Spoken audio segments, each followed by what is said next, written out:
Assalamualaikum warahmatullahi wabarakatuh. Perkenalkan, nama saya Fitri Aziza. Di sini saya akan mempresentasikan hasil tugas saya pada bab 8 tentang wawasan Nusantara sebagai geopolitik Indonesia. Nah, manusia dan bumi merupakan dua unsur yang tidak dapat dipisahkan. Setelah manusia terbentuk kelompok dan membentuk kumpulan bangsa, manusia itu kemudian menyatakan bahwa tanah dan bumi yang dipegangnya sebagai tempat tinggalnya. Tidak dapat rebutan ruang atau wilayah ini akan menimbulkan konflik antar manusia, keluarga, masyarakat, dan negara atau secara fisik maupun non-fisik. Untuk dapat mempertahankan ruang dan wilayah hidupnya dalam konteks kehidupan berbangsa dan bernegara, maka bangsa harus memiliki kesatuan cara pandang yang dikenal juga dengan wawasan nasional. Nah, apakah itu geopolitik? Geopolitik ini dapat diartikan sebagai sistem politik atau peraturan-peraturan dalam mewujudkan kebijaksanaan dan strategi nasional yang didorong oleh aspirasi nasional geografi. Nah, kepentingan yang titik beratnya terletak pada pertimbangan geografi, wilayah, atau teritorial dalam arti luas suatu negara atau teritorial yang apabila dilaksanakan dan berhasil akan tampak langsung atau tidak langsung kepada sistem politik suatu negara. Nah, di sini ada sejarah lahirnya geopolitik. Nah, konsep geopolitik ini lahir di Jerman. Semula geopolitik pada ilmu bumi politik membahas masalah politik dalam suatu negara, namun berkembang menjadi ajaran yang mele- melegitimasikan hukum ekspansi satu negara. Hal ini tidak lepas dari tujuh pemikir ini. Adapun tujuh pemikir ini sebagai berikut adalah Friedrich Russell, yang kedua Rudolf Kjellman, yang ketiga Karl Hausper, yang keempat Halford Mackinder, yang kelima Alfred Tyerman, yang keenam Guliel Dodge, dan yang terakhir Nicholas J. Spiegelman. Nah, pada paham geopolitik Indonesia ini adalah pandangan geopolitik bangsa Indonesia yang didasarkan pada nilai ketuhanan dan kemanusiaan yang luhur dengan jelas tertuang dalam pembukaan Undang-Undang Dasar NKRI tahun 1945. Bangsa Indonesia adalah bangsa yang cinta damai tetapi lebih cinta kemerdekaan. Bangsa Indonesia menolak segala bentuk penjajahan karena tidak sesuai dengan peri kemanusiaan dan peri keadilan. Oleh karena itu, wawasan Nusantara adalah kronologi Indonesia bukti dalam memproduksi konveksi geopolitik Indonesia, yaitu unsur ruang, yakni ini berkembang tidak saja secara fisik geografis, melainkan dalam pengertian secara keseluruhan. Nah, konsep dasar wawasan Nusantara.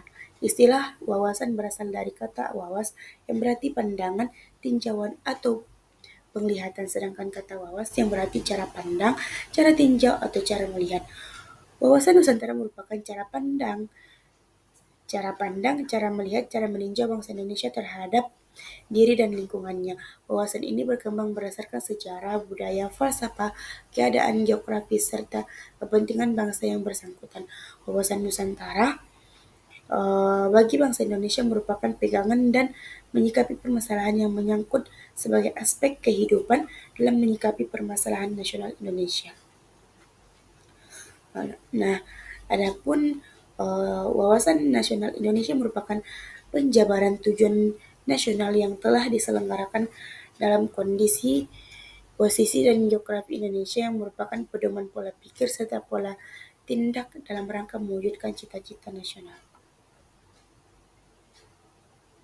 Nah, adapun sifat dan ciri wawasan Nusantara ini dijelaskan oleh Lamhanas atau Lembaga Pertahanan Nasional. Wawasan Nusantara memiliki dua sifat atau dua ciri. Yang pertama menunggal atau menyeluruh. Nah, menunggal ini maksudnya keserasian atau keseimbangan yang dinamis dalam segenap aspek kehidupan, baik aspek alami maupun aspek sosial. Menunggal meliputi menunggal ini dalam wilayah, menunggal di bidang bangsa, menunggal di bidang ideologi, menunggal di bidang politik, di bidang ekonomi, menunggal di bidang sosial, dan lain-lain. Nah, yang kedua adalah untuk menyeluruh. Ini artinya untuk menyeluruh bagi Nusantara dan rakyat Indonesia sehingga satu kesatuan yang utuh, bulat, dan tidak dapat dipecah-pecah oleh kekuatan apapun dan bagaimanapun sesuai dengan satu nusa, satu bangsa, dan satu bahasa. Nah, ada 3 ciri wawasan Nusantara. Nah, yang pertama, pengakuan dan perlindungan hak asasi manusia yang mengandung persamaan dalam bidang politik, hukum, sosial, ekonomi, dan kebudayaan. Yang kedua itu adalah peradilan yang bebas dan tidak memihak serta tidak dipengaruhi oleh suatu kekuasaan atau kekuatan apapun. Dan yang terakhir adalah legalitas dalam dalam segala bentuk. Nah, adapun unsur-unsur wawasan Nusantara adalah sebagai berikut. Yang pertama, wadah atau wilayah. Yang kedua, isi. Dan yang ketiga, tata laku.